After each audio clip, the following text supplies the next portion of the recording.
సాంస్కృతిక శాఖామాత్యులు doctor V Srinivas Goud గారి ప్రేరణతో, వారి దిశానిర్దేశంతో ఈ నాటకాన్ని తయారు చేయడం జరిగింది.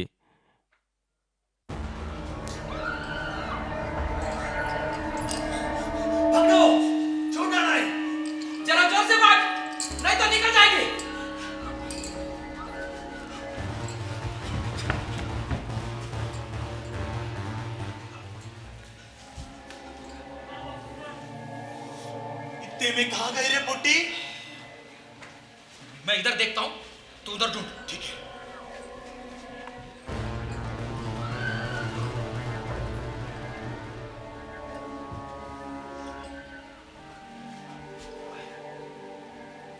कैसा गायब हुई रे लौंडी? बराबर यही कहीं छुपी होगी। अपन वहां छुपेंगे। ठीक है। वो आते ही पकड़ सकते हैं। आजा आजा।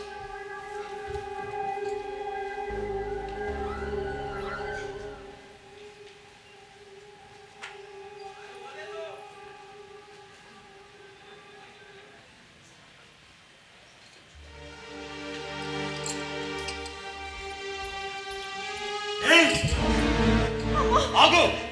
ఎవరు మీరు? అరే ఎక్కడికి పోతావు? నీకు ఇడ్సి పెట్టాం. అన్న నన్ను పోనీయండి అన్న. అరే చూప్, మాతో ఉదర్ చల్. ఒక్క గంట అయినాక నీకు ఇడ్సి పెడతాం. आओ। వదలండి అన్న. ఈ ఇంట్లో నా కోసం ఎదురు చూస్తుంటారు. అరే 4 రోజుల సంధి మేము ఎదురు చూస్తున్నాం. ఇప్పటికీ మాకు దొరికినావు. నీకు ఈడ్చేది లేదు. మమ్మల్ని ఖుషి చెయ్యి, నీకు ఈడ్చి పెడతాం. నాని బతిమలాడతా అన్న. నేను జల్దీ పోవాలి. ఇడ్సి పెట్టండి అన్న. ठीक है, జల్దీ పోవాలి అంటే జల్దీ రామల్లా. మాది పని ఖతం అయినాక నిన్ను జల్దీ పంపుతాం.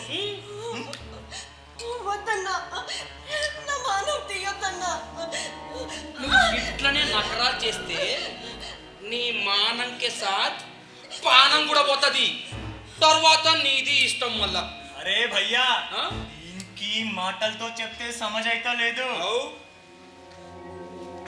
ఒక్క పోటు పొడిచిందంటే దెబ్బకి చేస్తావు. బోల్, వస్తావా చేస్తావా? అయ్యా, ఇక్కడ ఎవరు లేరా? ఎవరన్నా రాండ్రి, నన్ను కాపాడుండ్రి. అయ్యా, అయ్యలు. అచ్చా అరు, ఇంకా గట్టిగా అరు. అరుపులు పెట్టే ఆడదానితో మజాయే జబర్దస్తుగా ఉంటది. అరు అరు అరు అరు. అరే బద్మాషులారా, ఈ గడ్డ మీద మీ అటువంటి బద్మాషులే కాదురా, మంచోళ్ళు కూడా ఉంటారా? అయ్యా, ఎవరో ఒకరు రాండ్రి, నన్ను కాపాడండ్రి.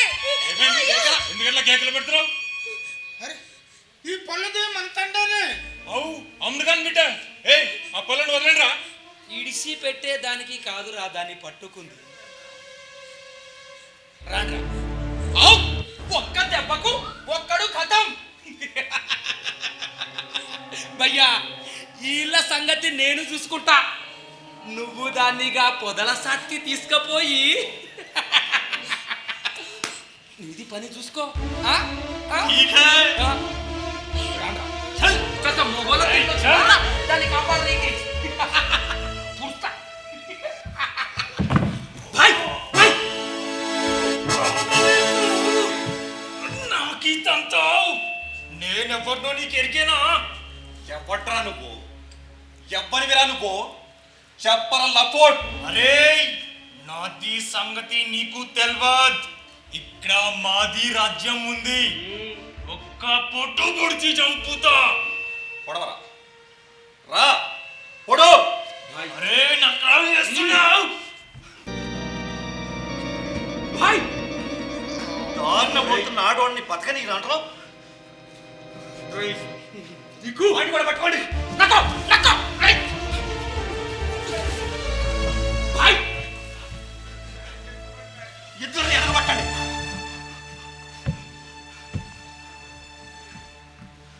రామా వీళ్ళిద్దరిని చెప్పుతో కొట్టు. ఏయ్ ఏయ్ క్యా బోల్ రా? నువ్వు ముసల్మాన్ల ఇజ్జత్ తీస్తున్నావు. ఇది పెద్ద గొడవ అవుతుంది. మాకి కొడితే పెద్ద అపచారం అవుతుంది. ఆడవాళ్ళని మానభంగం చేస్తే అపచారం కదా? దారిన పోతుంటే వాళ్ళని ఆగం చేస్తే అపచారం కదా? నీకేం భయం లేదు రామా, వీళ్ళిద్దరికి బుద్ధొచ్చేటట్లు ఈ చెప్పుతో కొట్టు. ఏయ్ అంత పని చెయ్యవద్దు. ఏం నిజాం మనుషులం. ఆ, ఇది మతాల నడుమ గొడవ లేపుతాది. ఏయ్ ఇసంటి పాపం పనులు ఎవరు చేసినా నిజాం ఒప్పుకోడ్రా. మీలాంటి బద్మాషగాళ్ళు చేసే గలీజ్ పనులకి మతం రంగు పోయొద్దు. ఏయ్ మీరు గౌరవించే ఖురాన్లా ఇట్లా ఆడవాళ్ళని ఆగం చేయమని ఏడన్నా రాసుందారా? మాకి తెలుసు. మేము ముసల్మాన్లమని మమ్మల్ని ఆడదానితో చెప్పుతో పట్టిస్తున్నావు. ఒరే బేవకూఫ్, మీరు ముస్లింలను కొట్టించడం లేదురా, మీరు తప్పు చేసినందుకు కొట్టమన్నా. మీ జాగాలో హిందువులున్నా క్రిస్టియన్లున్నా మరే మతం వాళ్ళున్నా ఇట్లనే కొట్టమనేటువంటి. అట్లా అనడానికి నువ్వేమైనా పోలీసువా? ఆ, చెప్పు, నీది పేరు చెప్పు. నీ మీద కంప్లైంట్ చేస్తాం. దమ్ముంటే నీది పేరు చెప్పు. నా పేరు కావాలన్నరా మీకు? ఆవ్. అయితే వినండి, నా పేరు ప్రతాపరెడ్డి, సురవరం ప్రతాపరెడ్డి. మీరు కాదురా కంప్లైంట్ ఇచ్చేది, నేనే మిమ్మల్ని పోలీస్ స్టేషన్లో అప్పచెప్తా. వద్దు వద్దు, మాది తప్పు అయింది. ఔ, మాఫ్ కరో. మాఫ్ కరో, మాఫ్ కరో. మాది తప్పు అయింది. మాఫ్ కరో.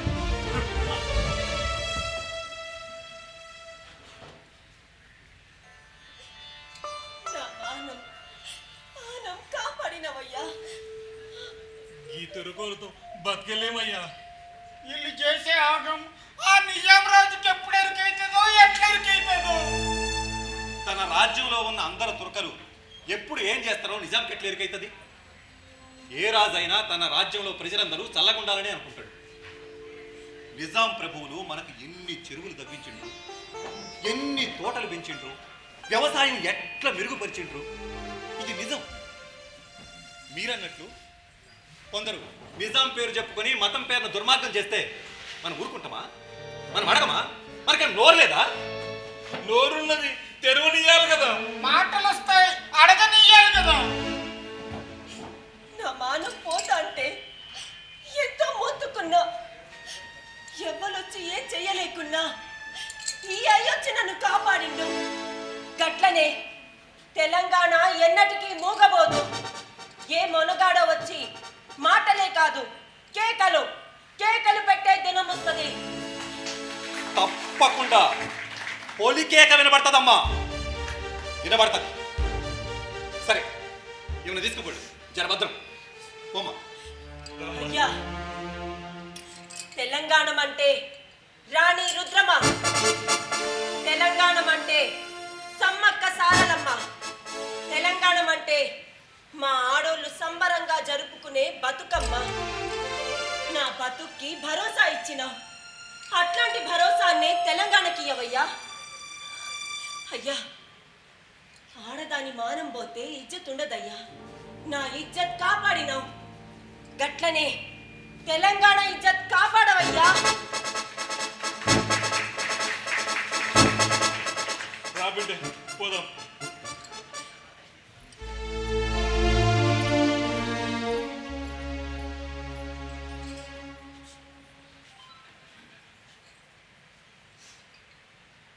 తెలంగాణ ఎన్నటికీ మూగబోదు. ఏ మునగాడో వచ్చి మాటలే కాదు కేకలు కేకలు పెట్టే దినం వస్తది. అయ్యా, నా ఇజ్జత్ కాపాడినవు, గట్లనే తెలంగాణ ఇజ్జత్ కాపాడవయ్యా. తెలంగాణ ఇజ్జత్కి ఎప్పుడు భంగం కలిగినా సహించకూడదు. సహించడు ఈ ప్రతాపరెడ్డి.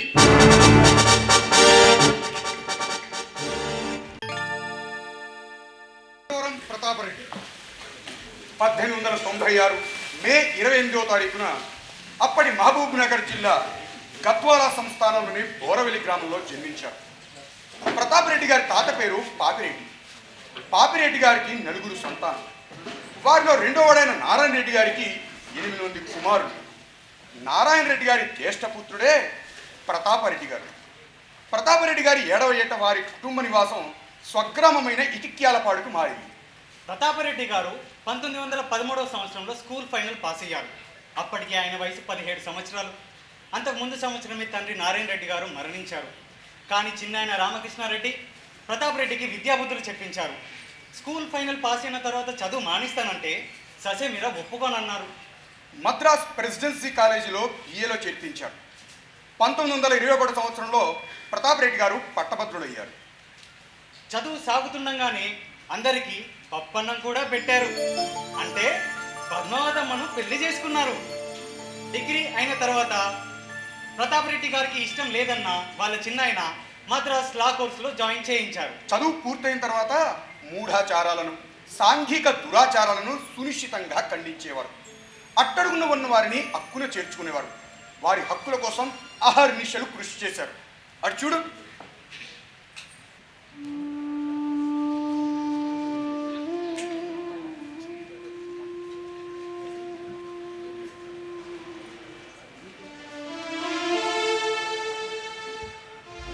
అయ్యా ఒక్క దూపైతాంది గిన్నె నీళ్ళు పోయ్యా.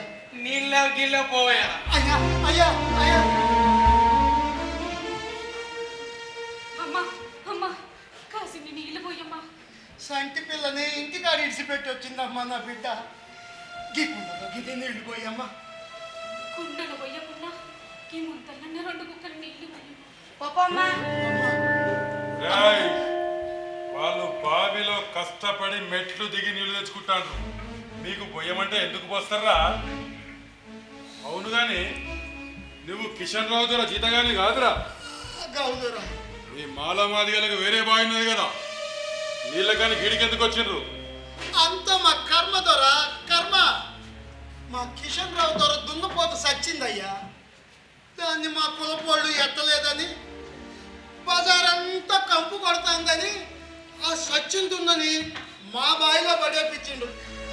అందుకే 2 రోజులు సంధి నీళ్లు తెచ్చుకున్నాడు అయితే లేదయ్యా. మీకు మస్తు పొగరు పట్టిందిరా. మీకు గట్లనే కావాలి. మాకేమున్నదని పొగరు పడతామయ్యా. అయ్యా మా అయ్యకు నోరెండిపోతాను. సచ్చేటట్లున్నాడు. ముంతడు నీళ్ళు ఇప్పించుండ్రయ్యా. చస్తే ఏమైతుంది? మీ అయ్య చస్తే లోకం తలకిందులైతుందా? నీకు చాకిరీ చేయడానికన్నా మా జాతి బతికుండాలి కదయ్యా. ఏంది నాకే ఎదురు చెప్తాను? ఒళ్ళు కోవెక్కి నాదే. నీ ఇష్టం వచ్చినట్టు అను దొర.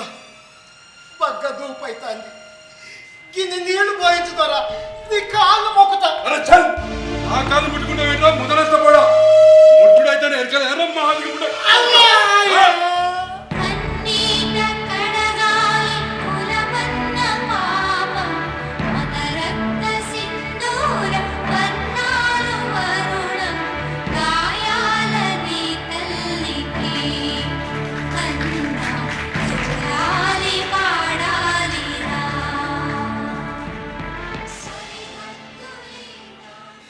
అయ్యా దూరా ముసలోడు పానం పోతుందయ్యా. కొట్టొద్దు దూరా. నీళ్ళు ఇయ్యకపోతే బాయ్ పాడాలు తీయొద్దయ్యా. నాయన అన్ని దుర్బలు తిన్నా నెత్తరు కారుతాంది. ఎట్లుంది నాయన నీకు? దెబ్బలు నెత్తురు అది సంగతి అట్టుంచు బిడ్డ. నీళ్లు తాగకుంటే పానం పోయేటట్టున్నది.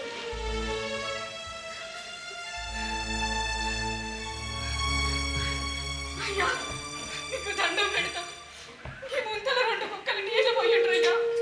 మా అయ్య సచ్చేటట్లున్నాడు. నీళ్ళ గిల్ల పోమా.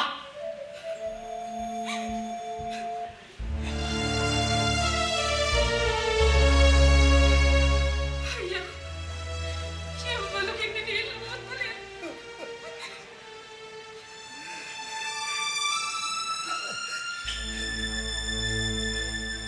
దూరా మిమ్మల ముట్టుకొనుడు మా అయ్య తప్పే. అందుకు నా ముక్కు నేలకు రాస్తాడు.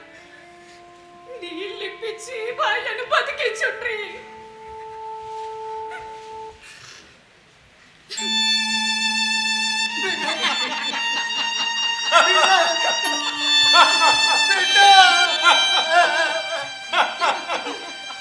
నీళ్ళు తాగకుంటే పానం పోయేటట్టున్నది.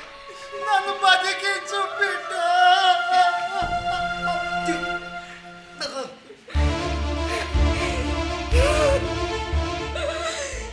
ఏందయ్యా ఈ బతుకులు? ఎవరు చేసిన పాపమయ్యా ఇది? ఏ దేవుడు పెట్టిన శాపం? వీళ్ళు మనుషులా రాక్షసులా? మనిషి చస్తా అంటే మనసు గరగని బండరాళ్ళు. వీళ్ళ కన్నా పీనుగుల్ని పీకు తినే రాబంతులుంటాయో అవి సచ్చినాకనన్నా పీక తింటాయి. నాయనా వీళ్ళెవరు నీళ్లు పోయకపోతే బాయ్ నువ్వు బతకాలే.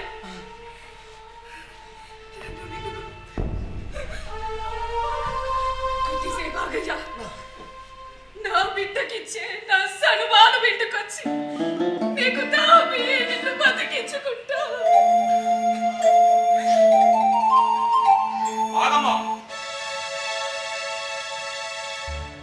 మీ అయ్యకి నేను నీళ్లు తాగుతా. ప్రతాపరెడ్డి, ఏంటి నీవు అంటున్నది? వల్లారెడ్డి, ఇది నీకు అనవసరం. నాకు అవసరం. నువ్వు చెయ్యబట్టి ఊరిని ఆగం గానియను.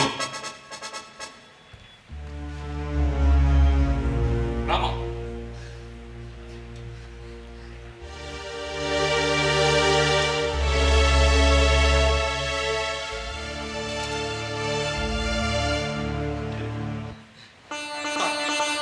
నీ గోప తీరేదనుకుతాను.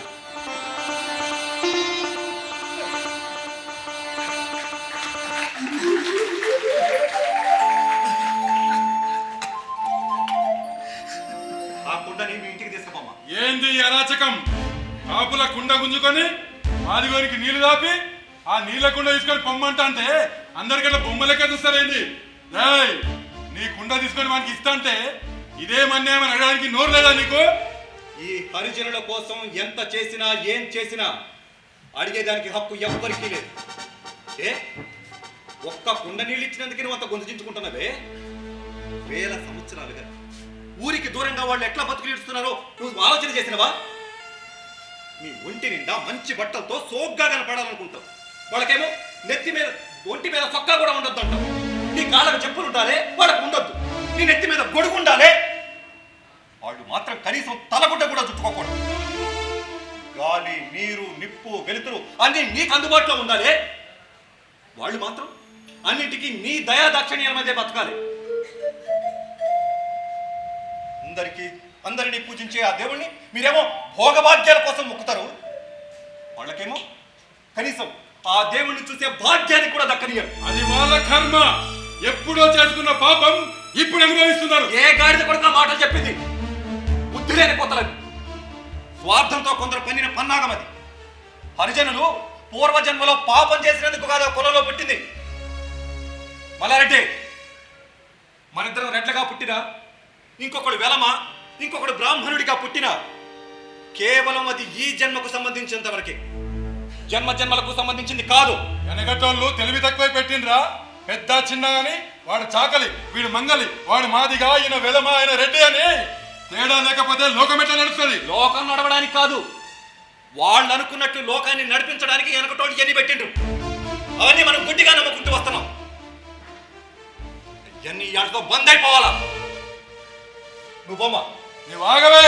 నేను బొమ్మంటున్నా. నేను ఆగమంటున్నా. ఇది ఊరి కట్టుబాటు. ఇది ప్రతాపరెడ్డి తిరుగుబాటు. నీకేం బయలుదేరమ్మా, నువ్వు ఆగండి. ప్రతాపరెడ్డి, ఇక్కడున్న వాళ్ళు నీకు భయపడి ఎదురు చెప్పకపోవచ్చు. నీ ధైర్యం చూసుకొని ఆ మాదిగది ముందుకు పోవచ్చు. కానీ దాని కడువలో ఉన్నది గంగమ్మ తల్లి, దేవత. ఒక్క అడుగు ముందుకు పోదు. నేను పోనీయా. ఇది ఉచ్చపని కాదు. పెద్దలు ఏర్పరిచిన కులాల కట్టుబాట్లను కాపాడడానికి చేసిన పని. లోకంలో నీతిని రీతిని కాపాడేటోడే రెడ్డి. మంచిని మానవత్వాన్ని బొంద పెట్టేది రెడ్డితనం అయితే అది నాకు అక్కర్లేదు. అందరూ వినండి, ఈ రోజు నుంచి ఆ బావి నీళ్లు ఊరి జనంతో పాటు హరిజనులు కూడా వాడుకుంటారు. ఎవరట్టం వచ్చినా సహించను. అంతేకాదు, ఇన్నాళ్ళు మీకే సొంతం అనుకున్న ఆ దేవుణ్ణి ఈ రోజు నుంచి హరిజనులు కూడా పూజించుకోవడానికి వాళ్ళని నేను గుడిలోకి తీసుకుపోతా. ఎవడడ్డం వస్తాడో చూస్తా. అంటే రేపటి నుంచి మాలమాదిగలు మన బావి నీళ్ళు తీసుకోపోతారా? వాళ్ళు ముట్టుకున్న నీళ్ళని మనం ఎట్లా తాగుతాం? గుడిలో కూడా తీసుకుపోతాడంట. ఈ అరచన ఎట్లా నాపాలే? ఎట్లా ఆపుతారు? ప్రతాపరెడ్డి అన్నాడంటే అన్నంత పని చేస్తాడు.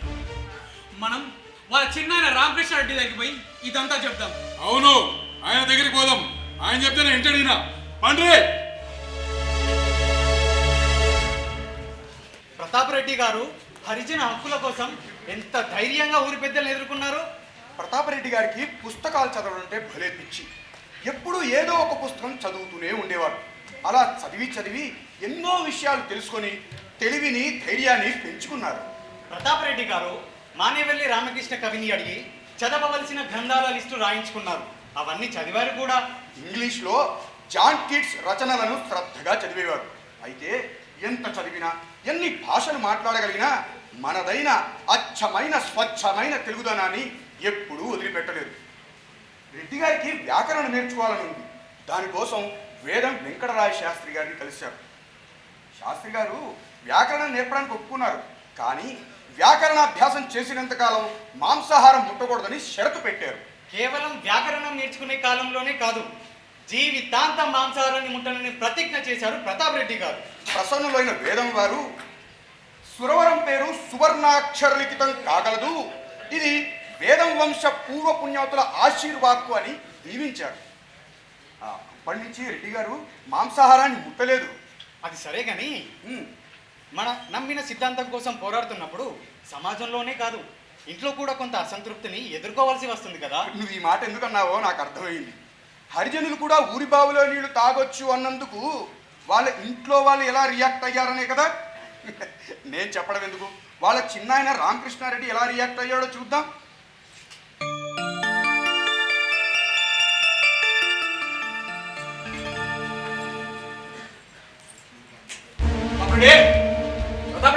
రండి మావయ్య, కూర్చోండి. ఎక్కడ మన వీర ప్రతాపుడు? ఏమైంది? మళ్ళీ ఏమన్నా లొల్లా? ఉత్తలొల్లి కాదు, ఊరంతరికి తలనొప్పి. రేపటి నుంచి ఆ హరిజనులు ఊరు బావిలో నీళ్ళు తీసుకుపోమన్నాడట. అవు మళ్ళా వాళ్ళ బావిలో ఎవరో చచ్చినదున్న ఏసిండ్రంట కదా. అంటే ముచ్చట్లన్నీ నీకు ఎరికేనన్న మాట. ఇద్దరు కలిసే ఊరిని ఉద్ధరిస్తారా? అయ్యో, నాకేం ఎరకలేదు మావయ్య. వారేదో చెబితే ఊ కొట్టకపోతే మంచిగుండదని ఊ కొడతా గంతే. నాకెరికే, ముందు ఊ కొట్టి తర్వాత జై కొట్టుంటావు. అందుకే వాడు ఇట్లా తయారైండు. అయ్యో అయ్యో, నాకేం తెలియదు మావయ్య. అదిగో వచ్చిండు, ఆయన్ని అడుగుండ్రి. ఏమైంది చిన్నాయన? ఏమిట్రా? ఆ హరిజనులను రేపటి నుంచి ఊరు బావి నుండి నీళ్ళు తీసుకుపోమన్నావా? అక్కడ ఎసుంటా మనుషులు జరిగిందో మీకు ఎరికైతే నాకు ఎరికే, అంతా ఎరికైంది. ఊళ్ళో వాళ్ళంతా కట్టుకుని వచ్చి నాతో చెప్పిండు. జనాల ఇష్టాలు కాదని మనం ఏది చేయకూడదురా, అప్పుడే మన గౌరవం నిలబడుతుంది. మన గౌరవం కోసమని ఒక అన్యాయాన్ని అంగీకరించమంటారా?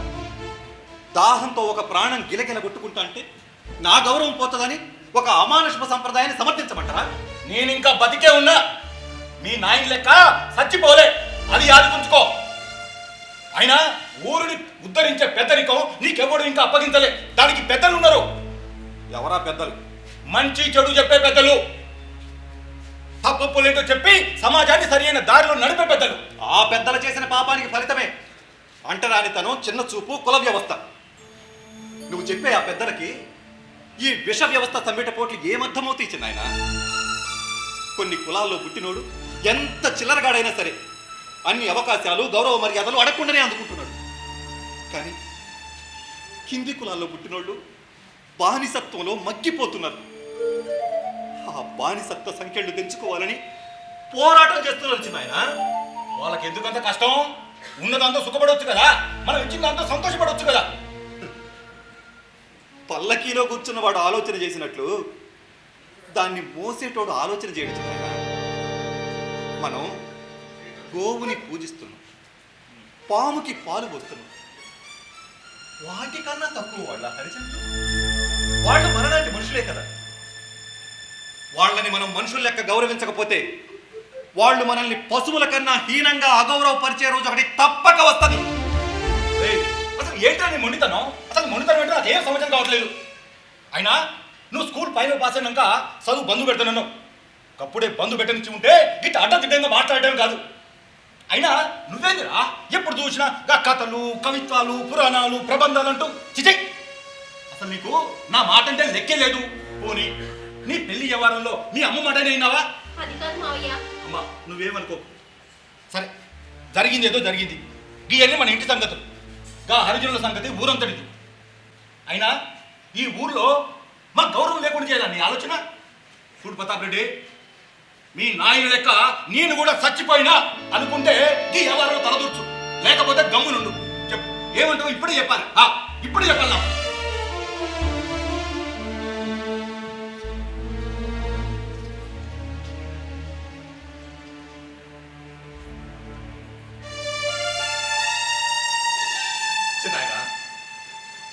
ఒక తండ్రి తన కొడుకుని తన భుజాల మీద కూర్చోబెట్టుకుని లోకాన్ని చూపిస్తాడట. లోకం స్పష్టంగా కనపడి మంచిగా అర్థం చేసుకుంటాడని. కానీ నాకు అర్థం చేసుకునే వయసు వచ్చేటప్పటికి నా తండ్రి నన్ను ఇడిచి అర్థంతరం గడిపోయింది. కిందకి జారి పడిపోతున్న నన్ను పట్టుకొని మీ ఒడిలో వేసుకున్నారు. ఆ ఒడినే గుడిగా చేసిండు, బడిగా మార్చిండు. మీ మాటకు నేను ఎదురెట్లా చెప్తా నాయన? ఆ మాట నిజమైతే నువ్వు వెంటనే హైదరాబాద్ పోయి కొత్వాల్ రాజ్ బహదూర్ వెంకటరామరెడ్డి గారిని కలవాలి. అంత అర్జెంట్ పనా మావయ్య? అవమ్మా, బసిరెడ్డి తెలుసు కదా, అదేరా పేరూరు బసిరెడ్డి. అమరచింత సంస్థానంలో దొంగలు పడి బంగారు పాందాలు దోచుకున్నాడట.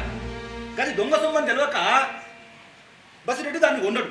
ఇప్పుడు పోలీసులు బసిరెడ్డిని అరెస్ట్ చేయాలని చూస్తున్నారు. అందుకే నువ్వు వెంటనే హైదరాబాద్ పోయి రాజ్ బహదూర్ వారిని కలిసి మన బసిరెడ్డిని ఖైదు కాకుండా చూడాలి. రాజా వెంకటరామారెడ్డి గారినా? అవు, రెడ్డి హాస్టల్ కోసం మనం 10,000 రూపాయలు విరాళంగా ఇచ్చినాం. అందుకే మనం అంటే ఆయన చాలా ఇష్టం. సరే చిన్నాయన, నేను ఇప్పుడే పోతాను. కానీ ఆ హరిజనుల తాగునీటి ఏర్పాటు ప్రతాపా, గా సంగతి నాకు వదిలిపెట్టు. నువ్వు తిరిగి వచ్చే లోపలనే వాళ్లకు నీళ్లు ఏర్పాటు చేసే జిమ్మేదారి నాది. మన ఇంటి పేరు సురవరం రా. మనం ఇచ్చిన వరం సురులు ఇచ్చిన వరంతో సమానం. అంటే దేవతలు ఇచ్చిన వరంతో సమానం. దేవతల మాట అయినా జరగకపోయి వచ్చాయి, కానీ మన వంశీకులు ఇచ్చిన మాట తప్పక జరిగి తీరుతుంది. పాందాన్ అంటే చాలా మందికి తెలియదు కదా. తమలపాకుకి చున్నం, కాసు రాసి పక్కలు వాటితో పాటు సుగంధ ద్రవ్యాలు వేసుకొని నమిలేవారు. అవన్నీ ఒక అరల డబ్బాలో ఉండేవి. ఆ అరల డబ్బానే పాందాన్ అంటారు. అది సరే కానీ ప్రతాప్ రెడ్డి గారిని హైదరాబాద్ వెళ్ళి రాజ్ బహదూర్ గారిని కలవమన్నారు కదా. రాజ్ బహదూర్ గారు బసిరెడ్డిని ఎలా కాపాడగలుగుతారు? రాజ్ బహదూర్ వెంకటరామారెడ్డి గారు నిజాం ప్రభుత్వంలో కొత్వాల్ పదవిలో ఉండేవారు. అంటే పోలీసు శాఖలో పెద్ద పదవి అన్నమాట. వారికి చాలా పలుకుబడి ఉండేది. ఆ పదవి పలుకుబడితో బసిరెడ్డిని అరెస్ట్ కాకుండా ఆపగలరు. కొత్వాల్ పదవిలో ఉన్న పోలీసు శాఖ పనులే కాకుండా ఎన్నో సాంఘిక కార్యక్రమాలు ఆయన పట్టించుకునేవారు. ముఖ్యంగా ఆడపిల్లలు కూడా మగపిల్లల్లాగే చదువుకొని అన్ని రంగాలలో రాణించేలా కృషి చేశారు. ఇతర జిల్లాల నుండి హైదరాబాద్ వచ్చి చదువుకునే విద్యార్థుల కోసం రెడ్డి హాస్టల్ స్థాపించారు. ఆ హాస్టల్ గురించి హాస్టల్ సెక్రటరీ మాట్లాడుతున్నాడు, అది విందాం. అయ్యా, ఆ హాస్టల్ని నడపడం నా వశం కాదు. వాళ్ళు పిల్లలు కారు, పిడుగులు. పిడుగులే కాదు, బడుగులు. బడుగులే కాదు, పోకిరి మడుగులు. మడుగులే కాదు, అల్లరికి పురి విప్పిన గొడుగులు.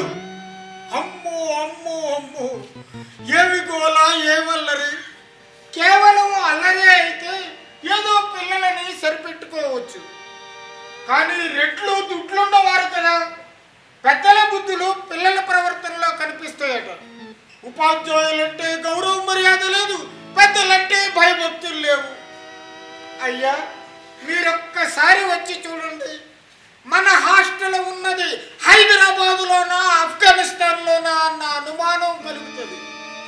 దొరక టోపీలు, శర్వానీలు, చుడిదారీలు అంతా నవాబుగిరి.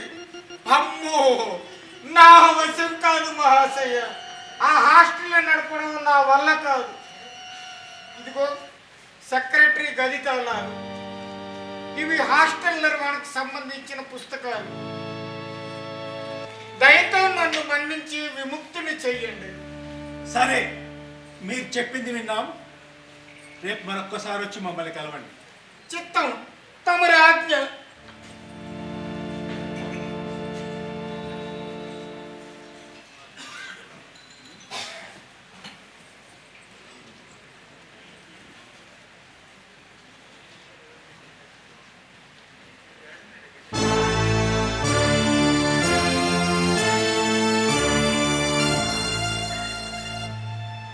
రాజావారికి నమస్కారం. నమస్కారం. రా ప్రతాపరెడ్డి, కూకుండు.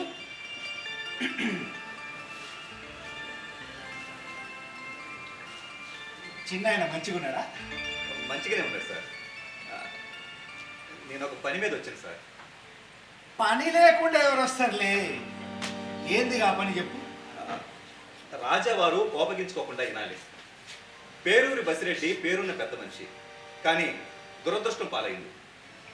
అమరచింత సంస్థానంలో దొంగతనం చేసిన వాడు బంగారు పాందాన్ని ఆయన కమ్మిండు. అది దొంగ సొమ్మని ఆయనకి ఎరికలేదు. పోలీసులు ఇప్పుడు ఆయన్ని ఖైదు చేయాలని చూస్తున్నట్టు తెలిసింది. మీరే కాపాడాలి. హైదరాబాద్ పక్వాలుగా మీరు సహాయం చేయగలరని మా చిన్నాయన నమ్మకం. ప్రతాపరెడ్డి, బసిరెడ్డి విషయంలో నేను నీకు తప్పకుండా సాయం చేస్తా. దానికి బదులు నువ్వు మాకో సాయం చేయాలి. రాజావారికి నేను సహాయం చేయడమా? నా వల్ల అవుతుందా? నీ వల్ల అవుతుందనే నా నమ్మకం. ఏమిటది రాజావారు? రెడ్డి హాస్టల్ సెక్రటరీగా నువ్వు జిమ్మేదారి తీసుకోవాలి. నేనా? అవును, దానికి నువ్వైతేనే సరిపోతావు ప్రతాప్ రెడ్డి. బసిరెడ్డి విషయంలో నేను నీకు సాయం చేయాలంటే నువ్వు ఈ జిమ్మేదారి తీసుకోవడం తప్పదు. బసిరెడ్డి గండం గడిచి నా గండం మొదలైందా? బసిరెడ్డి అయితే గండమే కానీ నీకు గండమేముంది? అది కేవలం గండమే కాదు, సుడిగొండం. ఒక రెడ్డి పోరని అదుపులో పెట్టడం అంటే చిన్న పనే? అట్లాంటిది దేశ్ముఖ్లా పట్టేళ్ల పిల్లలంటే మాటలా? అది ఆంబోతుల దొడ్డి. అందుకే కదా నిన్ను పంపుతున్నది, వాళ్ళకి డిసిప్లిన్ నేర్పి మంచి దారిలో పెడతామని. సరే సార్, అట్లనే. కానీ కొన్ని షరతులు ఒప్పుకుంటే నేను ఆ బాధ్యతను తీసుకుంటా సార్. షరతులా? ఏమిటవి? కార్యదర్శి బాధ్యతను నిర్వర్తించినందుకు నేను ఒక్క పైసా కూడా జీతం తీసుకోను సార్.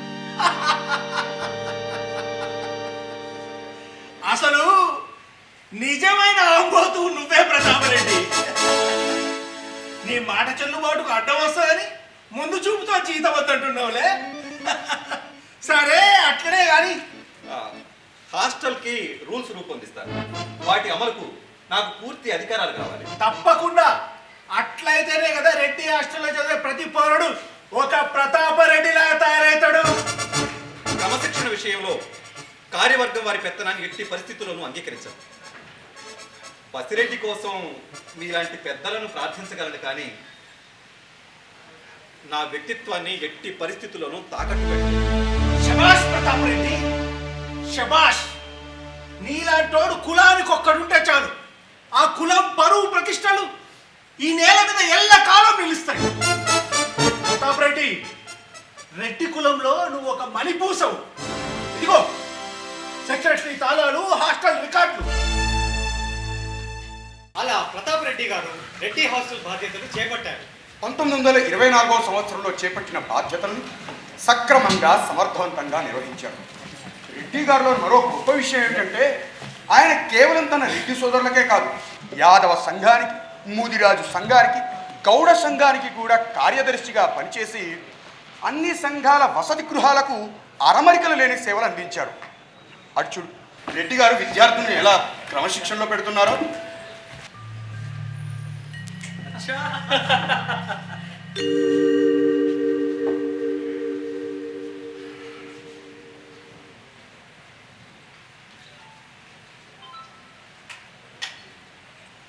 ఆదాబర్ సే సులేమాన్ జీ. నా పేరు సులేమాన్ కాదు, చిన్నారెడ్డి. అచ్చా, నువ్వు చిన్నారెడ్డివైతే మరి ఇదేందిరా? ఆ బట్టలు, ఆ గడ్డం, ఆ టోపీ, ఆ మక్కుములు గుడ్డ. నలుగురిలో ఇజ్జత్ కోసం సార్, ఇవి వేసుకుంటే ఫేషన్ సార్, ఫేషన్. వాళ్ళు రాలబడతారు. మనల్ని నవాబులు ఏరుతున్నారని మనం ఎట్లా? ఆంధ్రలో బ్రిటిష్ వాళ్ళు పాలిస్తున్నారని సూటు కోటు వేసుకొని వాళ్ళు తిరిగితే మన తెలుగు సంస్కృతి సంప్రదాయాలు ఏం కావాలరా? ఏమో సార్, అవన్నీ నాకు తెలియదు. నేను ఇట్లనే వేసుకుంటాను. అట్లనా? అయితే ఇప్పుడే మెడబట్టుకొని నేను హాస్టల్ నుంచి బయటికి నెడతాను. వీడిని బయట పంపకండి సార్. ఎందుకు? వీడు హాస్టల్కి చాలా బాకీ ఉన్నాడు సార్. ఇంటి నుండి పైసలు మస్తుగా పంపుతారు, కానీ వీడు మాత్రం బిల్లు కట్టడు. అరే, పైసలు కట్టకపోతే తిండి ఆడ నుంచి వస్తుందనే ఆలోచన లేదనరా నీకు? తల్లిదండ్రులు పంపే పైసలన్నీ నీ సోకులకు ఖర్చు పెడుతున్నావులే. ఆడి దిమాగ్ పూరా ఖరాబ్ అయింది సార్. అందరితో లొల్లే. వేరే కులపోడైతే నువ్వు మా రెడ్డివి కాదంటాడు, రెడ్డి అయితే మా తెగ కాదంటాడు. ఒరేయ్, మీరందరూ తెలుసుకోవాల్సిన ముచ్చట ఒకటి ఉన్నది. మనుషుల నడుమనున్న కులగీతలే అసహజమైనవి. వృత్తులను బట్టి కులాలు ఏర్పడ్డాయని సిద్ధాంతీకరించిన ఒకే మహావృక్షానికి ఉన్న ఓడలే రావన్నీ. కాపు బలిస్తే రెడ్డైతాడు. కాపులంటే రక్షకులు, పంట రక్షకులు, ప్రాణ రక్షకులు. పాకనాడు, పంటనాడు, వెలనాడు, కమ్మనాడు అనే విభజన రెడ్లు ఉండే ఆ ప్రాంతాలను బట్టి వచ్చింది తప్ప రెడ్ల కులంలోని హెచ్చుతగ్గులు కాదు. ఇవన్నీ నేను కాపులెవరు అనే పుస్తకంలో రాసిన దాన్ని చదువు. ఏం సార్, నువ్వు రాసిందే నిజమా? నువ్వు చేసిందే గొప్ప? ఏ చిన్నారెడ్డి, ఏంది నువ్వు అనేది? సార్తో గట్లాడేనా మాట్లాడేది? శంకర్ రెడ్డి, నన్ను ఆపకు. ఇవాళ ఈ సారైనా బయటికి పోవాలి, ఈ చిన్నారెడ్డి అయినా హాస్టల్ ఇవ్వాలి. ఇదేమైనా నీ సొంత జాగిర అనుకుంటున్నావా సార్? లేకపోతే మేమేమైనా తినేదానికి లేని గుడిసెలు ఉండొచ్చినాం అనుకుంటున్నావా? అరే, స్మోక్ చేయరాదంటావు, మందు కొట్టరాదంటావు, బట్టలు మాకు వచ్చినట్లు వేసుకోవద్దంటావు. నువ్వు చెప్పిన ఏళ్ళకు లెయ్యాలే, పండాలే, కసరత్తులు చెయ్యాలే, పుస్తకాలు తీసి చదవాలి. అరే, గంట గంట కూర్చి రూమ్లలో చూస్తావు, గంట కొట్టి తినేదానికి రమ్మంటావు. మేము పిల్లలమా, ఖైదీలమా? పటేండ్ల పిల్లలం, దేశ్ముఖ్ల వారసులం. ఈ ఏళ్ళ నుంచి నీ మాట లెక్క చేయ బేఖాతర్. ఏం చేసుకుంటావో చేసుకోపో.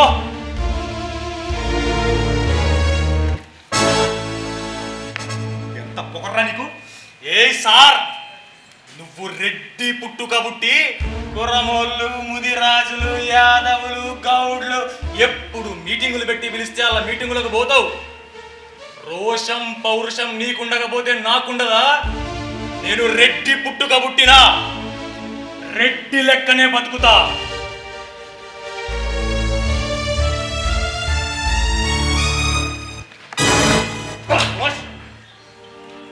రెడ్డిగా పుడితే ఏమిటా నీ గొప్ప? పుట్టి ఎవరిని తురించినవరా? నీ పుట్టుకతో దేశానికి ఏం మేలు జరిగిందని అంత పేరు వెగుతున్నావు? ఉరుమోళ్ళు, ముదిరాజులు, యాదవులు, గౌండ్లు నీకంత చిల్లరగా కనిపిస్తున్నారా? అప్పుడు మనందరినీ ఒకే పేరుతో శూద్రుడు అని పిలిచేటోడుగా. ఉక్కు సంఖ్యలతో బంధించిన వర్ణ వ్యవస్థ విచ్ఛిన్నమైనప్పుడు కమ్మవారు, కాపులు, నాయుళ్ళు ఇలా కొన్ని కులాలు మొదటి ఫలాలు అందుకొని అభివృద్ధి చెందినవి. పంట పొలాలకు కాపులాగా ఉన్న మనం రెడ్డి పని చేతికి చిక్కించుకొని రెడ్డమైన, పొలాలు దక్కించుకొని భూస్వాములమైన. మిగతా కులాల కన్నా రెడ్డో, వెలమో, కమ్మో, నాయుడో పుట్టుకతోనే ఎక్కువనే భావన కలిగి ఉంటే అది నేరం, సామాజిక ద్రోహం. ఒక్క 10 రోజులు మీ నాయన పేరు, రెడ్డి కులం పేరు చెప్పుకోకుండా సమాజంలో బతికిరా, అప్పుడు తెలుస్తుంది నీ విలువ. చిన్నారెడ్డి అని నీ పేరులో ఉన్న రెడ్డి తీసేస్తే మిగిలిన చిన్న సున్నాతో సమానం. రెడ్డి అనే పదం నీ పేరుకొచ్చి చేరుకున్నందుకు సమాజానికి నాయకత్వం వహించే అర్హతను సంపాదించు. అంతేకాని సమాజం వ్యతిరేకి నాట్యం చేయాలని చూడకు. రే చిన్న, సార్కి సారీ చెప్పు, లేకపోతే మా ఫ్రెండ్స్ అందరం నీతో నీ దోస్తాన బంద్ చేస్తాం.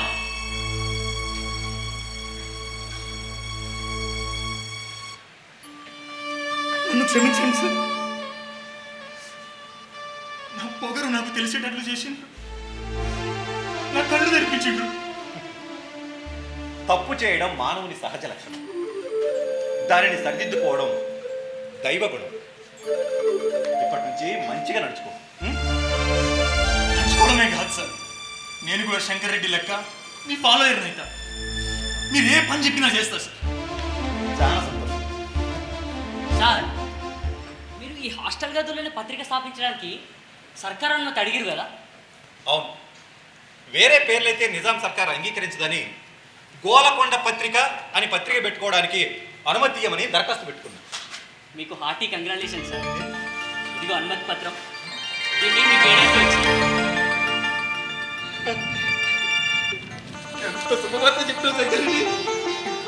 అయితే పత్రికను ట్రూప్ బజార్లో పెట్టుకోమని అనుమతించారు సార్.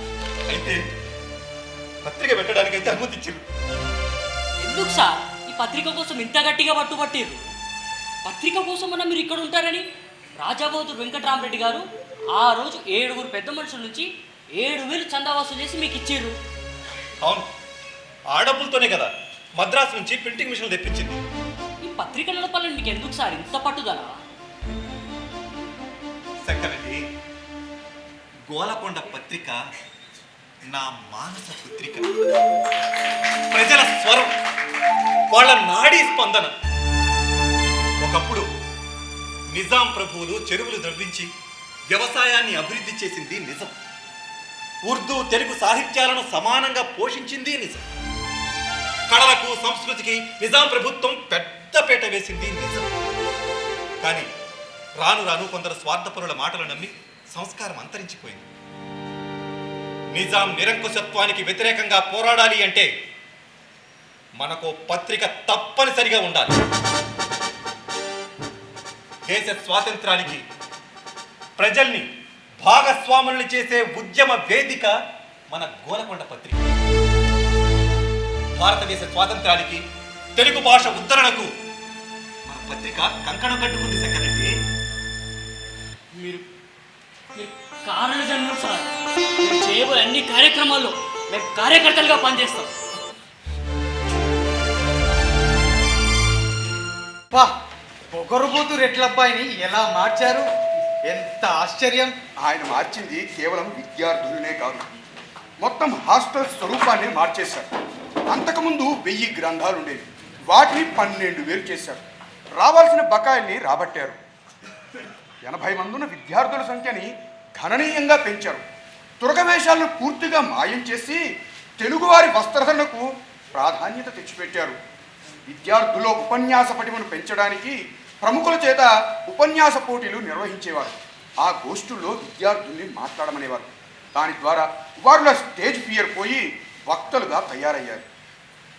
వారిలో స్కౌట్స్ విభాగాన్ని ఏర్పాటు చేసి శారీరక ఆరోగ్యాన్ని, మానసిక స్థైర్యాన్ని పెంచారు. రాత్రులు బయటకు వెళ్ళనీయకుండా ఎంతో క్రమశిక్షణ నేర్పారు. ప్రతాపరెడ్డి గారు హాస్టల్ని గొప్ప శిక్షణాలయంగా తీర్చిదిద్దారు. రెడ్డి హాస్టల్ అంటే చదువుకునే వారికి ఒక గురుకులం, క్రమశిక్షణకు ఒక సైనిక శిబిరం, జిజ్ఞాసులకు జ్ఞాన భాండాగారం, శరీర సౌష్ఠవానికి ఒక వ్యాయామశాల, ఆధ్యాత్మిక బోధనకు ఒక పర్ణశాల. అక్కడ మన సురవరం వారు విద్యార్థుల పాలిట తండ్రి, గురువు, దైవం. ఒక్క మాటలో చెప్పాలంటే, అదే ఇంగ్లీష్లో చెప్పాలంటే ఫ్రెండ్, ఫిలాసఫర్ అండ్ గైడ్. కానీ అంతటి మహోన్నత వ్యక్తి ఎంత దారుణంగా హాస్టల్ నుంచి నిష్క్రమించారో తెలిస్తే గుండె చెరువవుతుంది. ఏమైందో అటు చూడు.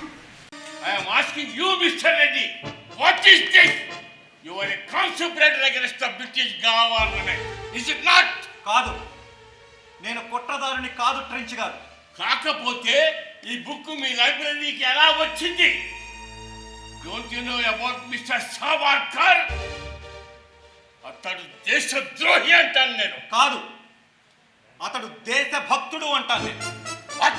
What does it mean? It means an individual might go against the government, but the same individual who loves, lives and dies for his motherland is called a Patriot.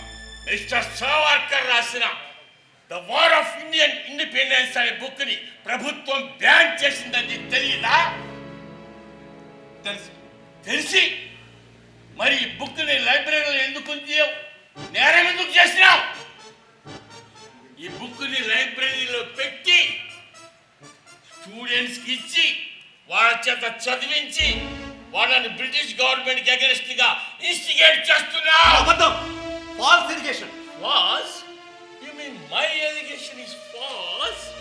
Then what is this? See, he didn't tell me. ఈ hostel కార్యవర్గం రాసిన petition ఇది కూడా falls ఎలిగేషనా? మా Reddy hostel కార్యవర్గమే నా మీద ఫిర్యాదులు చేసిందా? ఎస్, సత్యాగ్రహం చేయమని స్టూడెంట్స్ ఎంకరేజ్ చేస్తున్నామని కూడా రాశారు.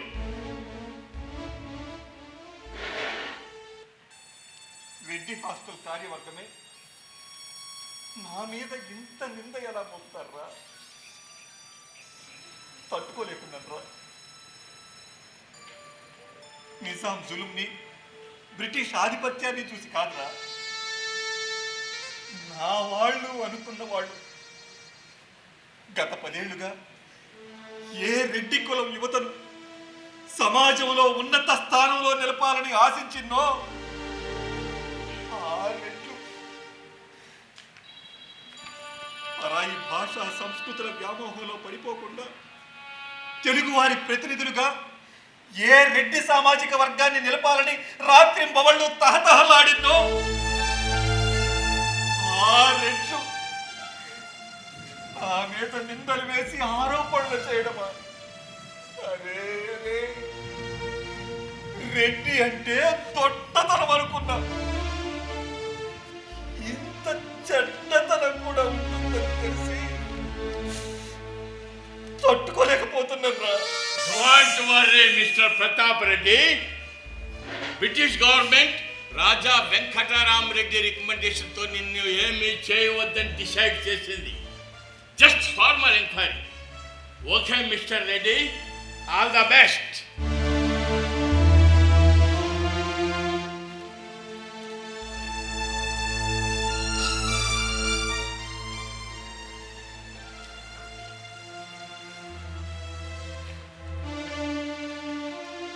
ఏమైంది? ఏదో తుఫాన్ వచ్చిపోయినట్టుంది. దేని గురించి నాయనా? నేను అక్కడ ఉండి అంతా విన్నానురా. ఆ ట్రెంచ్ వచ్చి నిన్ను ఒక నేరస్తుని చేసి మాట్లాడిండే. ఏమీ జరగనట్టు ఎంత నిమ్మలంగా ఉన్నావురా? నేనేమి నిమ్మలంగా లేచి నాయనా. నువ్వే కాదు, పెద్దల మాట పెడచెవిన పెట్టిన ఎవడు నిమ్మలంగా ఉండడు, ఉండలేడు. నేనేమి తప్పు చేయలేదు నాయనా. ఆ పుస్తకం నిషేధించబడిందని, మన లైబ్రరీలో ఉంచొద్దని రాజావారికి మనవి చేసుకున్నా. కానీ ఏం పెకర్లేదు, ఉండని అన్నారు. కానీ ఆ విషయం నేను ట్రెంచ్ వారితో చెప్పలేను కదా. నువ్వు ఎందుకు చెప్పలేకపోయినావు ఎరికేనా? రాజ్ బహదూర్ వారిని బయట పెట్టడం ఇష్టం లేక. అది మంచి కారణమే, కానీ దానికి ఇంకో కారణం ఉంది. అదేందో ఎరికేనా? నల్లకోటు వేసుకుని కోర్టు హాల్లో ముద్దాయిని ప్రశ్నించే అర్హత అవకాశం ఉన్నవాడివి. ఇప్పుడు తెల్లవాళ్ళ ముందు తెల్ల ముఖం వేసుకుని ముద్దాయిలా నిలబడినావు కాబట్టి. చిన్నాయన, మీరేం చెప్పదలుచుకున్నారో నాకు అర్థమైంది. కానీ నేను వకీలు వృత్తి చేయలేదు. ఎందుకు? అది నా స్వభావానికి సరిపోదు కాబట్టి. వృత్తి సరిపోదా? రాబడి సరిపోదా? వకీలు వృత్తి చేస్తూ ఎంతమంది ఎంత సంపాదిస్తున్నారో, ఎట్లా ఆస్తులు కూడా పెడుతున్నారో చూడు. చూసే చెప్తున్నా. హైదరాబాద్లో కొందరు లాయర్లు గాసడ పీసడ తొరకం ఎట్లా మాట్లాడుతున్నారో కళ్ళారా చూసే చెప్తున్నా. కేసులు గెలవనీకి అధికారుల కాళ్ళు వెళ్ళు పట్టుకుంటున్నారు. సురవరం వంశీకునిగా, ఆత్మాభిమానం గల వ్యక్తిగా, సహృదయ సద్భావన సాధకునిగా నేను వకీలు వృత్తి చేయలేదు నాయన. తెలుగు భాష సముజ్జోద్ధరణకు నాలో వెలుగుతున్న జ్ఞానజ్యోతిని నల్లకోటు కప్పి ఆర్పేయమనడం భావ్యం కాదు. వకీలు వృత్తి చేస్తూ ఎంతమంది ఇతర రంగాల్లో పైకొస్తలేరు? ఎవరో ఎందుకు? ఇప్పుడు కాంగ్రెస్ పార్టీకి, జాతీయోద్యమానికి ఆశాజ్యోతిగా వెలుగుతున్న మోహన్ దాస్ కరమ్చంద్ గాంధీ ఏ వృత్తి చేస్తూ పేరు ప్రఖ్యాతులు గడించిండు? కోర్టులో గాసట బీసట తురకం మాట్లాడతానని మజాక్ చేసినావు కానీ మహాత్మా గాంధీ ఏ కేసు వాదించడానికి దక్షిణాఫ్రికా పోయిండో ఎరికేనా? దాదా అబ్దుల్లా అనే తురుకవాడి కంపెనీ పని మీదనే. సమాజం అంతా మనకి ఇష్టమైన వాడితో నిండి ఉండదురా, ఉన్న వాటి మీద మన ఇష్టాన్ని పెంచుకోవాలి. నిజమే, నువ్వు అన్నది నిజమే. గాంధీజీ నల్లకోటు వేసుకుని కోర్టులో వాదించడానికి పోయిండు. కానీ ఆ నల్లకోటు ఆయన ఎన్ని దినాల కోర్టులో నిలపగలిగింది? వేసుకున్న నల్లకోటు విప్పేసి తెల్లవాడి మీద ఎందుకు పోయి యుద్ధం ప్రకటించండు? నువ్వు వాదించాల్సింది ఇక్కడ కాదు, కోర్టు హాల్లో. నా ఎదురుగా కాదు, ఎదుటి వకీలతో. దానికి తయారుగా ఉండు. అప్పటి వరకు నేను మన ఊరికి పోను, గీడనే ఉంటా. నువ్వేనే ఉండు, నేనే పోతా ఇటికి అల్పాడు. ఏంట్రా నీ మొండితనం? నేను చెప్పేది అర్థం చేసుకోండి చిన్నాయన. ఒకటి కాదు, రెండు కాదు, ప్రతి విషయంలో నీ మాట నెగ్గాలంటావు. ఆ హరిజనులు ఊరు బావి నుండి నీళ్లు తీసుకుపోమన్నావు. ఊర్లో పెద్దలంతా ఒకటే అడ్డు చెప్పిండు. అయినా నీ మాట నిలబెట్టడానికి మరో బావి తవ్వించి వాళ్ళకి ఇచ్చిండ్రా. వంశ గౌరవాన్ని పెంచేవాళ్ళు రా సంతానం అంటే. చిచి!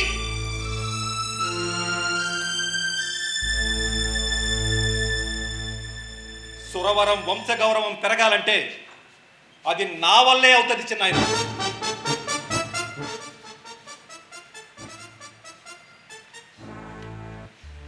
రెడ్డి హాస్టల్ కార్యవర్గమే నా మీద నిందలు వేసి ఆరోపణలు చేసిందని బాధపడుతుంటే తండ్రి తర్వాత తండ్రి అంతటి వారు నన్ను వకీలు వృత్తి చేయమని బలవంతం చేస్తున్నారు. వకీలు వృత్తి గౌరవమైందే కదా సార్. అది ఆ వృత్తి వల్ల వచ్చింది కాదు, ఆ వృత్తి ద్వారా సంపాదించిన డబ్బు వల్ల వచ్చింది. డబ్బు కూడా ముఖ్యమే కదా సార్? ముఖ్యమే, కానీ ఎంతవరకు? కొంతవరకు. కానీ ఇప్పుడు ఏమైతుంది? డబ్బుంటే చాలు అన్ని గౌరవాలు ఆపాదిస్తున్నారు. ముఖ్యరా ముక్కుకి అందం తెచ్చేటట్లు ఉండాలి, ముక్కే మూసుకుపోయేటట్లు ఉండకూడదు.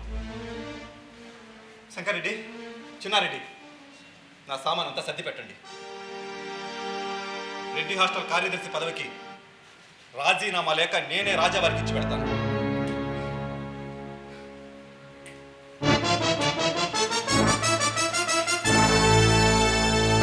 ప్రతాపరెడ్డి గారు స్వగ్రామమైన ఇటిక్యాలపాడు వెళ్ళిపోయారు. అక్కడ ఉన్న 6 నెలల్లో ఏం చేశారంటే, హరిజనులను దేవుడి గుడిలో అడుగుపెట్టని ఆ గ్రామంలో తాను ముందుండి హరిజనులని గుడిలోనికి తీసుకువెళ్ళాడు. ఎందరు గ్రామ పెద్దలు కాదన్నా వాళ్ళని ఎదిరించి దేవుడి ముందు అన్ని కులాలు ఒక్కటే అని నిరూపించారు. రామాయణాన్ని చక్కగా చదివి రామాయణ విశేషాలు అన్న పేరుతో అద్భుతమైన వ్యాసాలు రాశారు. వాల్మీకి రామాయణాన్ని క్షుణ్ణంగా విశ్లేషించారు. అయితే బంధువుల మధ్యవర్తిత్వంతో చివరికి చిన్నాయనతో సయోధ్య కుదిరింది. కర్నూలులో వకీల్ వృత్తి చేపట్టేలా ఒప్పుకున్నారు. కర్నూలుకి మకాం మార్చారు. హైదరాబాద్లో ఉండిపోయిన గ్రంథాలు సామాన్లు కర్నూలుకి తీసుకువెళ్ళాలని హైదరాబాద్ వచ్చారు. ఎలాగూ వచ్చారు కాబట్టి ఆయన ఎంతగానో అభిమానించే రాజ్ బహదూర్ వెంకట్రామారెడ్డి గారిని కలవాలని ఆయన ఇంటికి వెళ్ళారు. ఏం ప్రతాప్ రెడ్డి, ఉండేదానికి వచ్చినావా పోయేదానికి వచ్చినావా? పోయేదానికే వచ్చినా సార్. నా గ్రంథాలు బట్టలు వస్తువులన్నీ మూటలు కట్టి పెట్టుకున్నా సార్. నాకు మాట చెప్పు, నువ్వు కర్నూలు మళ్ళీ పోక తప్పదంటావా? నేను ఎక్కడున్నా నేను వకీలు వృత్తి చేయడమే మా చిన్నాయనకి కావాలి. నేను ఆయన మాటకు ధిక్కరించలేను సార్. మీ చిన్నాయనతో నేను మాట్లాడతా, నా మాట విను. నీలాంటి ఉభయ భాష పండితుడు ఉర్దూ, పార్సీ, హిందీ, ఇంగ్లీష్, కన్నడం అనర్గళంగా మాట్లాడే బహుభాష కోవిదుడు, నిర్భయుడు, నిజాయితీ పరుడు, ముక్కుసూటి మనిషి ఉండాల్సింది ఎక్కడో కర్నూలులోనో కోయిలకుట్లలోనో కాదు. నువ్వు తెలంగాణ బిడ్డవి. ఈ తెలంగాణ గడ్డ కోసమే పుట్టినవని నిరూపించుకో. నువ్వు కోరుకున్న గోల్కొండ పత్రిక ఉన్నది, మరో పక్క నేనున్నా. నీకేం కావాలని అడుగు. నాకేం కావాలన్నది ముఖ్యం కాదు సార్. మా చిన్నాయనకి నేను వకీలు వృత్తి చేయడం కావాలి, నేను నల్లకోట వేసుకోవడం కావాలి. అంతే కదా, ఆ జిమ్మెదారి నాకు వదిలిపెట్టు. నువ్వు నల్లకోటు వేసుకొని ఆ రాజా బన్సీలాల్ మోతీలాల్ ఎస్టేట్ వివరాలు చూడుపో, మంచి జీతం ఇప్పిస్తా. ఇంకేం మాట్లాడు. నువ్వు నల్లకోటు వేసుకునేది నీ చిన్నాయన కోసం, నువ్వు కలం పట్టేది నీకు జన్మనిచ్చిన తెలంగాణ కోసం. చూడు ప్రతాప్ రెడ్డి, నువ్వు నల్లకోటు వేసుకుంటే నీ ఆత్మ దాని వెనక ఉండిపోతుంది. అదే కలం పట్టి పత్రిక నడిపితే మన తెలంగాణ ముందుకు వస్తుంది. నువ్వు వకీలు వృత్తి చేసి డబ్బు సంపాదిస్తే నువ్వు ఆస్తిపరుడు. అదే కలం పట్టి పత్రిక నడిపితే మన తెలంగాణ సంపన్నమవుతుంది. సంపన్నుడుగా నువ్వు మారుతావా, మన తెలంగాణని మారుస్తావా? నీ నిర్ణయం ఏమిటో నాకు ఇప్పుడే తెలియాలి. నా తెలంగాణను సాహిత్య సాంస్కృతిక రంగాలలో సుసంపన్నం చేస్తా. శభాష్ ప్రతాప్ రెడ్డి, శభాష్. 1921 మే 10వ తారీఖున సురవరం గారి సంపాదకత్వంలో గోలకొండ పత్రిక ప్రారంభమైంది. అది వారానికి 2 రోజులు వచ్చేది. ట్రూప్ బజార్లోని పెంకుటిలే వారి కార్యాలయం, నివాసం. ఈ రోజుల్లో మనం కొన్ని పత్రికలు చూస్తున్నాం. ఎకరాల ఎకరాల భూములు, పెద్ద పెద్ద బిల్డింగులు, వందలు వేలాది సిబ్బంది, కార్లు, వ్యాన్లు, బస్సులు. ఓహో, ఆ వైభోగం చెప్పలేం. మన గోల్కొండ పత్రికకు, సురవరం ప్రతాప్ రెడ్డి గారికి అలాంటివి ఏమీ ఉండేవి కాదు. అప్పటికి ఇప్పటికీ పత్రిక అనే పేరులో తప్ప ఇంకెందులోనూ పోలికలేదు. ఇప్పటి పత్రికలు రాజకీయ పార్టీలను మోస్తున్న పల్లకీలు, వాటి యజమానులు కేవలం బోయీలు. కానీ గోలకొండ పత్రిక అలాంటి పత్రిక కాదు. రాజకీయ సాహిత్య చైతన్యాన్ని రగిలించిన దీపశిఖ, అగ్ని గులిక, 80 లక్షల తెలంగాణ ప్రజల ఆశా జ్యోతి. కవులు, పండితులు, సంఘ సంస్కర్తలు, సామాజికవేత్తలు ప్రతినిత్యం కలుసుకునే పవిత్ర స్థలం, ప్రజా చైతన్య భావవీచికల సంగమ స్థలం. అక్కడే మాడపాటి హనుమంతరావు, బూర్గుల రామకృష్ణారావు, మందుమూల రామచంద్రారావు, కొండ వెంకటరంగారెడ్డి మొదలగు పెద్దలంతా ప్రతాపరెడ్డి గారిని కలిసి జోగిపేటలో జరిగిపోయే ఆంధ్ర మహాసభల గురించి చర్చించారు. ఆ సభ ప్రతాపరెడ్డి గారి అధ్యక్షతన జరిగింది.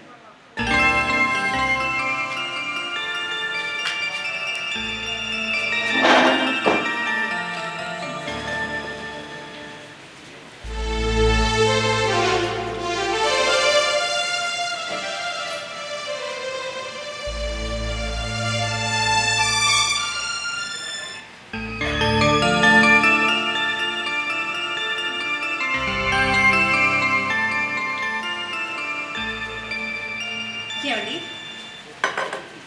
ఈ బంగారం తీసుకోండి.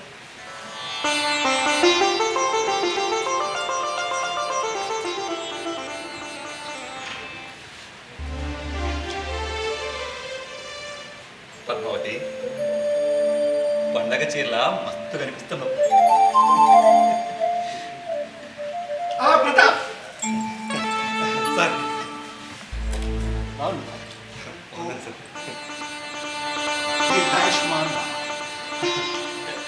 ఏం సార్ అనుకోకుండా వచ్చారు? ప్రతాప్, ఈరోజు దసరా పండుగ కదా. అసలు ఈ దసరా పండుగ ఎందుకు చేస్తారు? ఈ అనుమానం మీకెందుకు వచ్చింది సార్? నాకు రాలే, నిజాం ప్రభులకు వచ్చింది. దసరా పండుగ ఎందుకు చేస్తారు అని ఎవరినో అడిగితే, ఈరోజు ఉత్తర గోగ్రహణంలో అర్జునుడు కౌరవుల్ని జయించిండు కాబట్టి పండగ చేస్తామన్నారట. మరొకరిని అడిగితే రాముడు రావణుణ్ణి యుద్ధం చేసి జయించిండు కాబట్టి చేస్తున్నామన్నాడట. ఇదంతా కాదని నవాబ్ సాబ్ నన్ను పిలిచి, రెడ్డి సాబ్ అసలు ఈ పండగ ఎందుకు చేస్తారు అని నన్ను అడిగారు. నాకేం తెలుసు, మేరకు మాలూం నై సాబ్ అన్నాను. జల్దీ తెలుసుకున్నామని హుకుం జారీ చేసిండు. జల్దీ అన్నాడు కదా అని దగ్గరలో ఉన్న రాజా ధనరాజ్గిరి పోయి అడిగిన. ఆయనేమో నాకు అసలే తెలియదు అన్నాడు. అరే బాప్రే, హిందువుల పండుగలు ఎందుకు చేస్తారో తెలియకుండానే కానా పీనా గానా బజానా. ప్రతాప్, దీనికి నువ్వైతే సమాధానం చెప్పగలుగుతావని నీ దగ్గరికి వచ్చిన. నువ్వు పని చేయాలి. చెప్పండి సార్. జల్దీ పండగల మీద ఒక బుక్ రాయాలి. తప్పకుండా సార్, తప్పకుండా మీ ఆజ్ఞను శిరసా వహిస్తాను. పద్మావతి, రాజావారి ప్రసాదం తీసుకురాము. సార్, ఈయన మీ సంగతి ఎన్నిసార్లు చెప్తారో లెక్కలేదు.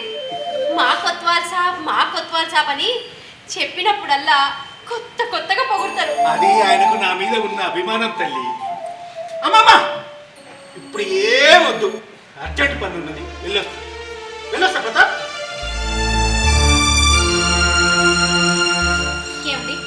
పాయసం తీసుకొస్తాను.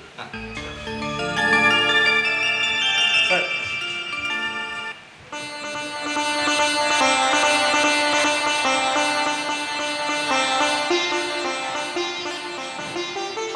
ఈ స్టేట్మెంట్ చూసిండ్రా?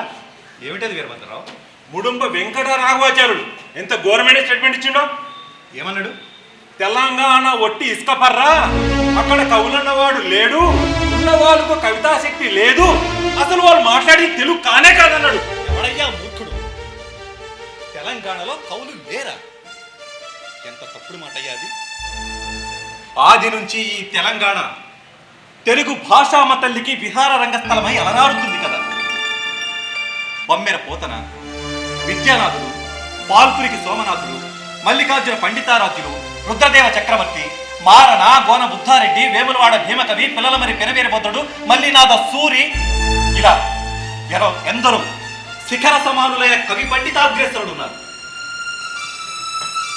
ఇదిగో ఇది తెలంగాణ నలుచెరగలున్న కవుల పట్టిక. ఇందులో నివురు కప్పిన నిప్పు కణికల్లా ఉన్న కవి పుంగవల్ని, సాహితీ దిగ్గజాలను, సృజనకారుల్ని, కవి కిషోరాల్ని, వయోవృద్ధ సాహితీ మేరు పర్వతాల్ని హైదరాబాద్కు పిలిపిస్తారు.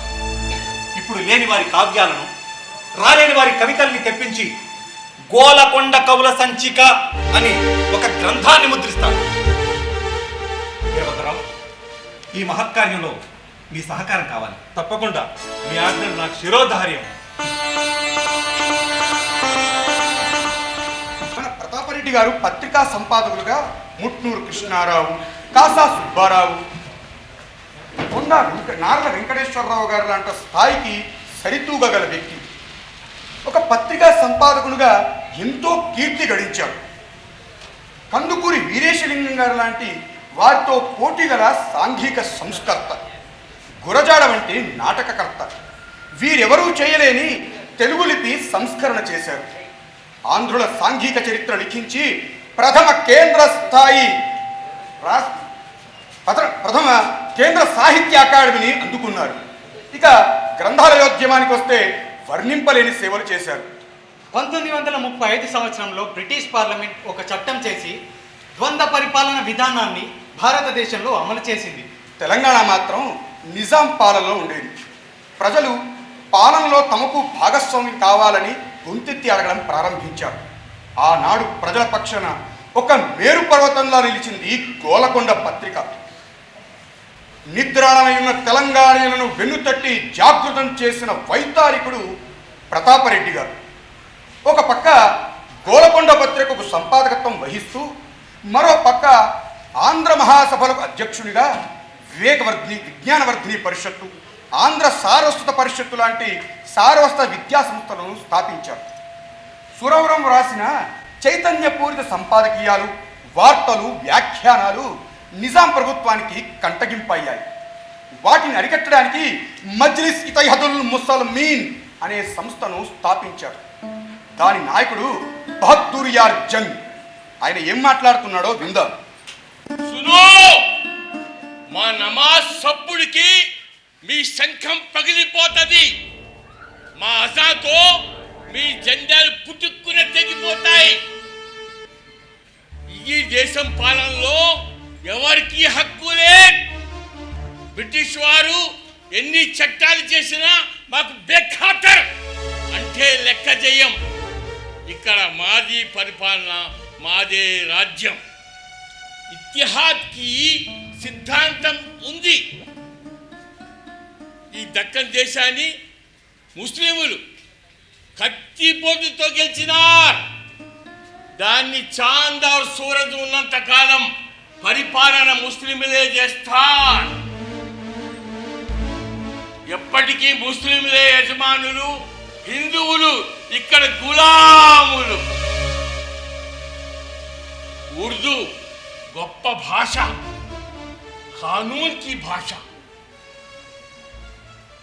అఫీషియల్ భాష. ఉర్దూ గొప్ప భాష. सब याद रखो. हैदराबाद स्टेट इस्लाम स्टेट. తూర్యార్జంగ్ మాటలు విన్న కాంగ్రెస్ పెద్దలంతా ప్రతాపరెడ్డి గారిని కలిసి తమ కోపాన్ని వెళ్ళగక్కారు. దానికి ప్రతాపరెడ్డి కూడా తన గుండె కూడా మండిపోతుందని గోలకొండ పత్రికలో ఘాటైన సమాధానం రాస్తానని హామీ ఇచ్చారు. రాశారు కూడా.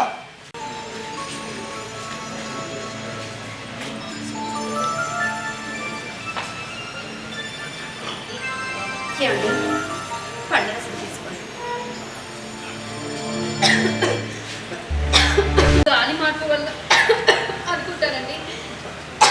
ఆరోగ్యం జర జాగ్రత్త పద్మావతి. అది మీకు నేను చెప్పాల్సిన మాట.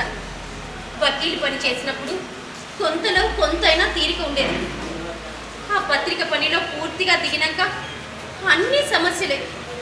అది గోలకొండ లెక్క లేదు, మన నెత్తిన బండలా తయారైంది. అట్లా పద్మావతి, నాకెన్ని సమస్యలున్నా నేను ఊరట పొందేది నీ మాటలతోనే, నాకు స్వాంతన లభించేది నీ సమక్షంలోనే. గోలకొండ నెత్తిన బండన్న, కానీ నువ్వు నాకు కొండంత అండ. నీ అండ లేకుండా గోలకొండ ఎట్లా భరించగలను, ఎట్లా నడపగలను? అన్నట్లు నా నిరీక్షణ కథ చదివినవా? చదివిన. ఎట్లున్నది? అందులో కథానాయకి లెక్కనే పెండ్లైన ప్రతి ఆడది తన భర్త కోసం నిరీక్షణ చేస్తుంది. ఆడదంటేనే నిరీక్షణ, ఎదురుచూపు. నా సంగతి చూడండి. నా చిన్నప్పుడే మనకి మనువు జరుగుతుందన్నారు. ఇక అప్పుడు మొదలైంది నా ఎదురుచూపు, నిరీక్షణ. మీ నాన్న బతికుంటే ఏమయ్యేదో తెలియదు కానీ మీ అమ్మగారు దగ్గర బంధువులమనే కనికరం కూడా లేకుండా పెట్టిపోతల దగ్గర గొడవకు దిగింది. ఇక అప్పటి నుంచి ఏమైతుందోనని ఒకటే భయం, ఒకటే ఎదురుచూపు. మొత్తానికి మీ తెగింపు వల్ల మన పెళ్ళయింది. మీ అమ్మగారి కోపం మాత్రం తగ్గలేదు. ఆమె ప్రేమతో పిలిచే పిలుపు కోసం మళ్ళీ ఎదురుచూపు, నిరీక్షణ. మీరేమో చదువులకని మద్రాసులో ఎప్పుడొస్తారా అని ఒకటే ఎదురుచూపు, నిరీక్షణే. మన దాంపత్య జీవితం అంతా ఎదురుచూపే. బయటకు పోతే ఇంటికి ఎప్పుడు వస్తారని, ఇంట్లో ఉంటే పద్మావతి అని ఎప్పుడు పిలుస్తారో అని, ఇట్లా ప్రతి దానికి ఎదురు చూపే. చేతికి అందొచ్చిన ఇద్దరు కొడుకుల్ని పోగొట్టుకొని నేనెక్కడ బాధపడతానోనని కన్నీటిని రెప్పల క్రింద అదిమి పట్టిన గొప్ప భర్త మీరు. చనిపోయిన ఆ ఇద్దరు కొడుకుల కోసం 2 కన్నీటి బొట్లు రాచే తండ్రి కోసం ఎదురు చూస్తున్నానండి. అదే నా నిరీక్షణ.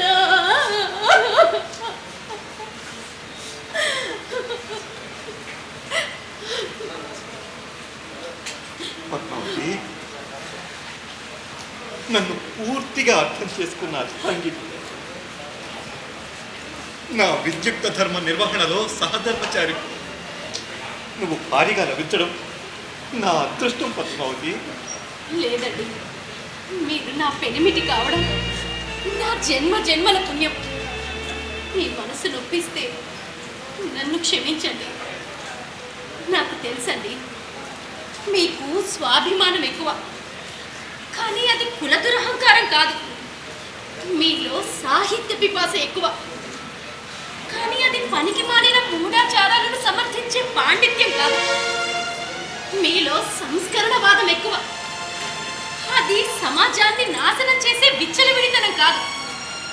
శత్రువుల్ని చంపి సింహాసనాల్ని ఎక్కి రాజులు అవుతారు. శత్రువుల్ని జయించి రెడ్డి కులానికి రాచరికాన్ని కట్టబెడుతున్న మహారాజులు మీరు. రెడ్లలో మహారాజులు మీరు. సహాయకులు లేకపోవడంతో అన్ని పనులు రెడ్డి గారే చేసుకోవాల్సి వచ్చింది. రాజా పన్నాల నుండి వస్తున్న డబ్బు ఆగిపోవడంతో ఆర్థిక ఇబ్బందులు మొదలయ్యాయి. ఈలోగా మజ్లిస్ ఇతయహదుల్ ముసల్మీన్ నాయకుడు బహదూర్ యార్ జంగ్ చనిపోవడంతో అతని స్థానంలో 1944వ సంవత్సరంలో కాసిం రజ్వీ నాయకుడయ్యాడు. అతను రజాకర్ అనే హింసాత్మక సంస్థను స్థాపించాడు. నవాబ్ పరిపాలనకు ఎవరు ఎదురు తిరిగినా క్రూరంగా అణిచివేయడానికి ప్రయత్నించాడు. వాక్ స్వాతంత్రం, పత్రికా స్వేచ్ఛ లాంటివి పూర్తిగా నశించాయి. ఈ దౌర్జన్యకాండకు గోలకొండ పత్రిక ప్రతాప్ రెడ్డి గారు ఎలా గురయ్యారో చూద్దాం. तुम झूठ बोल रहा, बिल्कुल झूठ। प्रताप रेड्डी, याद रखो, निजाम के खिलाफ ఎవడు రాస్తే పడి చెయ్యి తీసేస్తాం, అరిస్తే గొంతు కోసేస్తాం. ये हैदराबाद हमारा, मुसलमान की जायदाद. इंडिया की आजादी वस्तदी అని खुशी खुशी అవుతున్నారులే, मेरे को मालूम है. కానీ ఇండియాకి ఆజాదీ వస్తే ఇండియా एक ही देशम नहीं, इंडिया अलग, पाकिस्तान अलग, हैदराबाद इंडिपेंडेंट कंट्री, इस्लाम कंट्री. तुम सब हिंदू కాఫీర్లకు మాది కాళ్ళ కింద పెట్టి తొక్కుతా.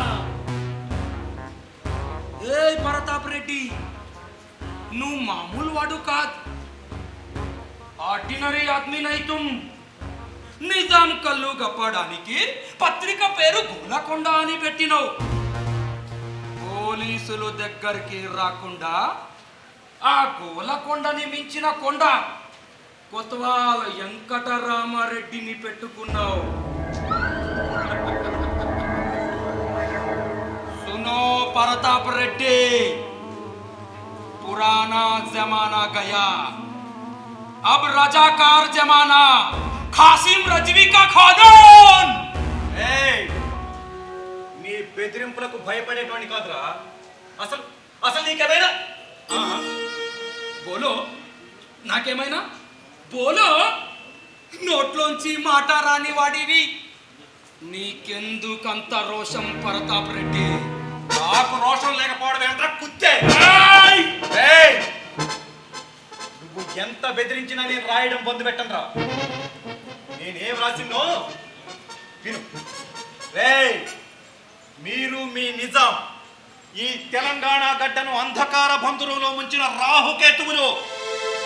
అందుకే స్వాతంత్రం అంటే ఏమిటో, దాని లక్షణములు ఎట్లుంటాయో చెప్తూ ఇదిగో ఇందులో రాసి, కొన్ని అధర్మ దేశాల్లోని పాలనా విధానాలు ఎట్లుంటాయో ఇదిగో దీనిలో రాసిన, హైదరాబాద్ రాష్ట్రంలో మీ పాలనల ప్రజాధికారులపైన, స్వేచ్ఛా స్వతంత్రాలపైన ఆంక్షలు ఎట్లున్నాయో పక్కాగా విమర్శిస్తూ ఇందులో రాసిన, మీ రజాకారుల దౌర్జన్యాలను ఇందులో రాసిన. ఒక్కొక్కటి చదివి వినిపించమంటావా? అంతేకాదురా, వెర్రి వెంగలప్ప, చిత్రగుప్త, భావకవి, యుగపతి, సింహ అనే మారు పేర్లతో రాసిన వాడు కూడా ఈ ప్రతాప సింహుడేరా. పోయి చెప్పుకోరా మీ కాశీ రజ్వీకి. ఒరే కుత్తే, ప్రతాప్ రెడ్డి, నేను రాయడానికి కలం పట్టిన ప్రతిసారి నా చేతిలోని కలం నా కంటికి ఎట్లా ఒగపడుతుందో నా మెడ మీద కత్తి అట్లే ఒగపడుతుందిరా.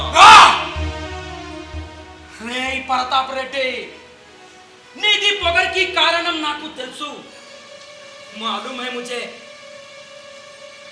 నీ గురించి కాసిం రజ్వీకి చెప్పి నీది పని పడతా.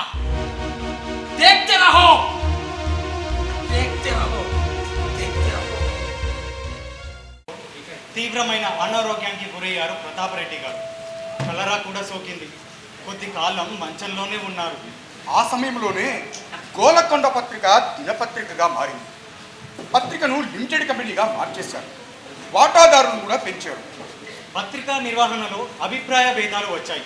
ప్రతాపరెడ్డి గారు వారితో రాజీ పడలేక సంపాదకత్వం వదులుకున్నారు. ఆయన స్థానంలో నూకల నరోత్తం రెడ్డి గారు సంపాదకుడయ్యారు.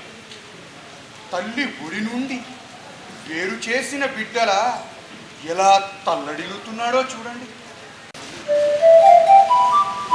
ఏమండి, మీరు బాధపడతారని నేను చెప్పలేదు. 2 రోజుల బట్టి మీరు వెతుకు ముట్టడం లేదు.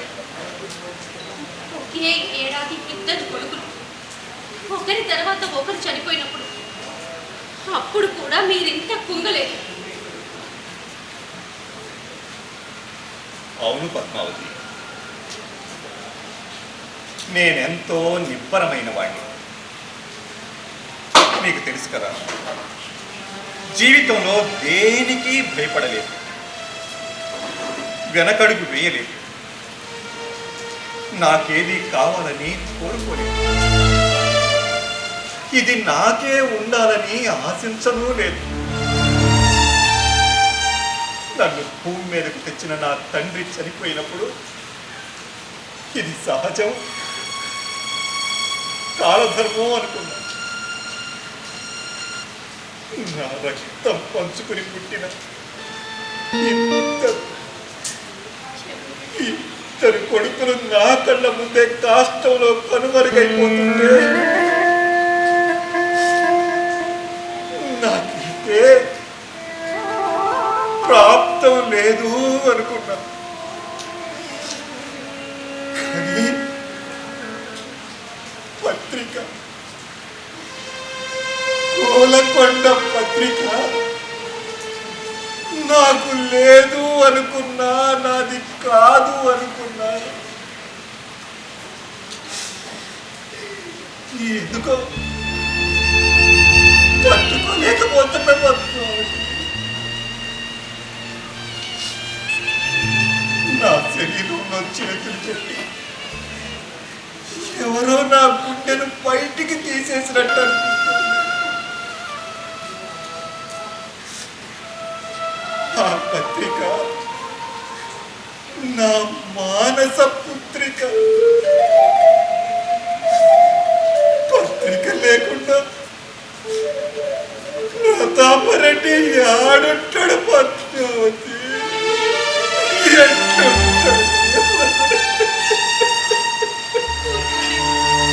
కానీ నేను భారతదేశంలో కలవనని మొండికేశాడు నిజాం.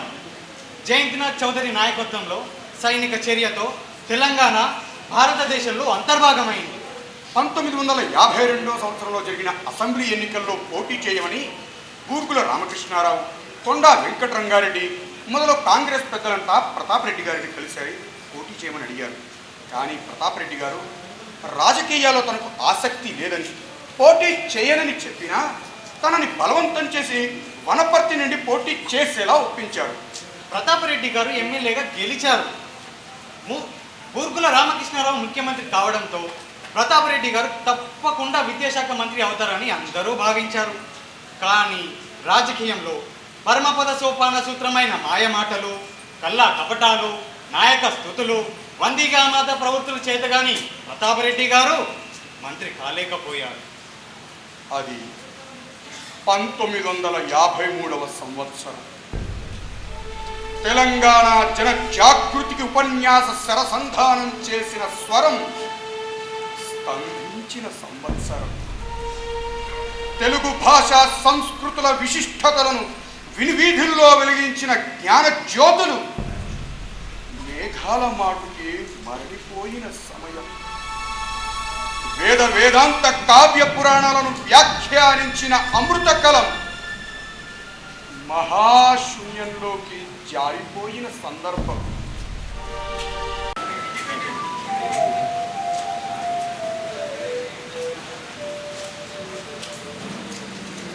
శ్రీకృష్ణుడు అతని పరివారం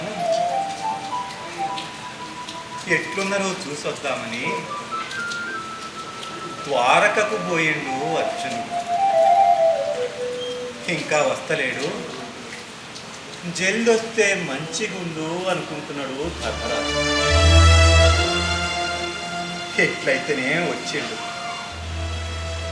శ్రీకృష్ణుని సమాచారం ద్వారక విశేషాలు ఏమని చెప్తాడోనని ఆత్రంగా ఎదురు చూస్తున్నారు ధర్మరాజు, మిగిలిన పాండవులు.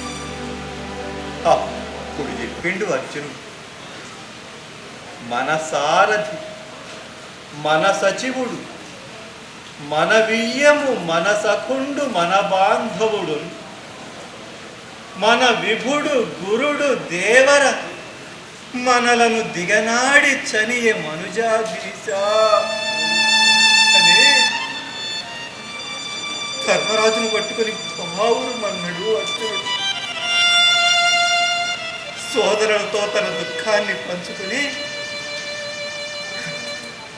ఆ విషాదం నుంచి బయటపడ్డాడు ఫల్గునుడు. శ్రీకృష్ణుడు అర్జునుడికి అంతటి వాడో కొత్వాల్ రాజ్ బహదూర్ వెంకట్రామారెడ్డి గారు నాకు అంతటి వాడు. ఆయన నా సారథి, బంధువు, విభుడు, గురువు, దైవం. దివికేగి 7 మాసాలైంది. ఆ ఎడబాటు చేసిన కార్యం మాసిపోతలేదు పద్మావతి, ఇంకా పచ్చి పచ్చిగానే ఉన్నది. చూసినవా, మనిషి సుఖాన్నైనా దుఃఖాన్నైనా పంచుకోవడానికి సాటి మనుషులు ఉండాలి కదా. నాకు ఆ అర్హత లేదంటారా? అయ్యో, ఎంత మాట. పద్మావతి లేకుంటే ప్రతాపరెడ్డే లేడు. ఉండండి, పళ్ళరసం తీసుకొస్తాను.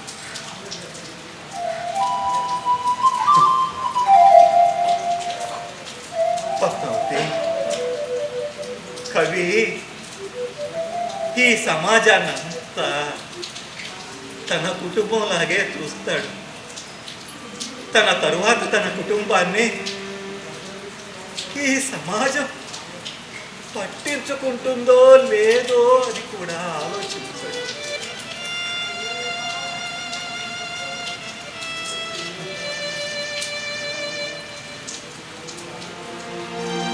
ఏం రాస్తున్నారు? ఉత్తరం. ఎవరికి? చలమచల్ల రంగాచార్యులు గారి. ఏది చూడనివ్వండి. రహస్యమైతే వద్దు. రహస్యమా? ఈ సురవరం ప్రతిదీ ప్రజాపరమే. రహస్యానికి జాగా ఎక్కడిది?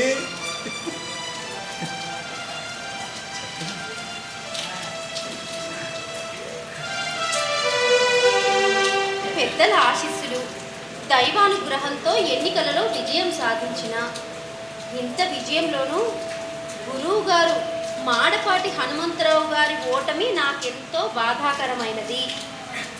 నాకు మంత్రి పదవి వస్తుందని ఎందరో ఊహాగానాలు చేసినారు. కానీ నేనేనాడు మంత్రి పదవి కాసపడలేదు.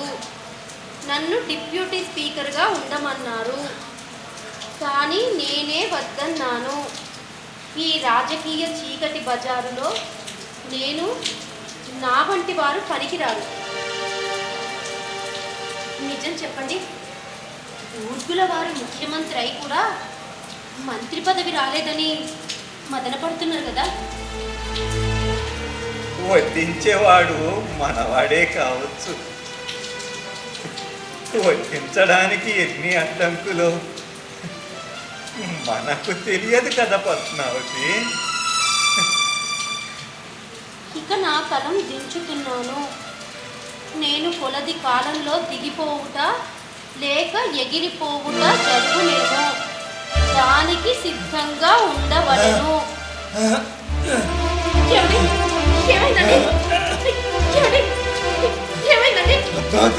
చెప్పండి. గుండె పద్మావతి.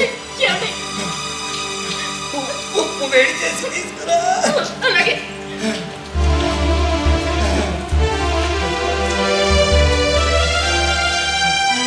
పద్మావతి, నా ఒంట్లోని రక్తాన్నంతా సిరాగా మార్చి రాస్తూ పోయాను. నిద్రాణమైన నా తెలంగాణను నిద్రమత్తు నుండి మేల్కొల్పాలని అనుక్షణం తపన పట్టాను. ఆ తపనలో మిమ్మల్ని పట్టించుకున్నాను. మీరేమి మాట్లాడకండి.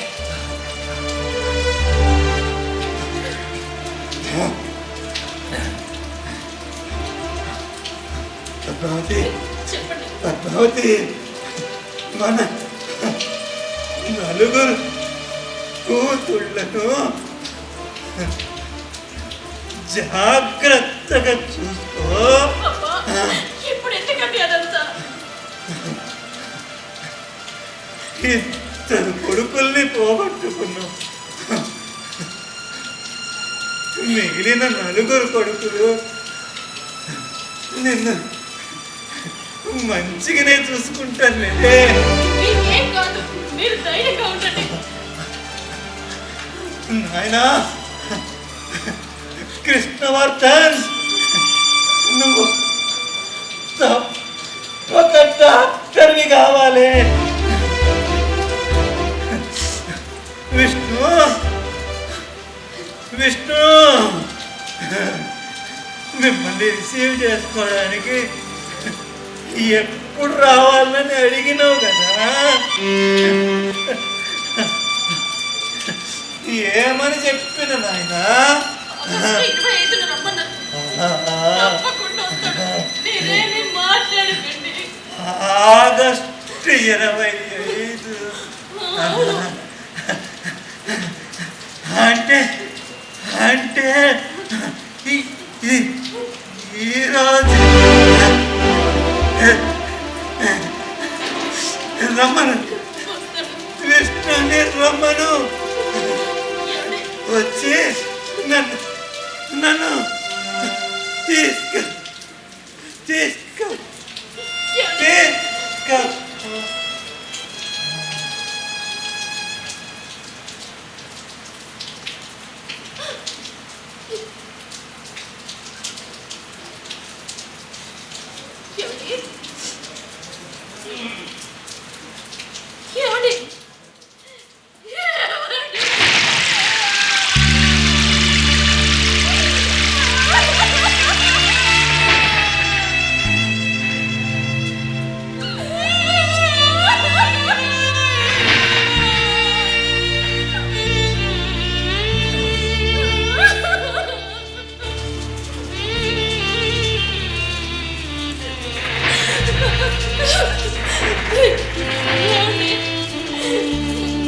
ఉత్తరంలో రాసినట్టు కళాన్ని కిందకు వదిలేశారా?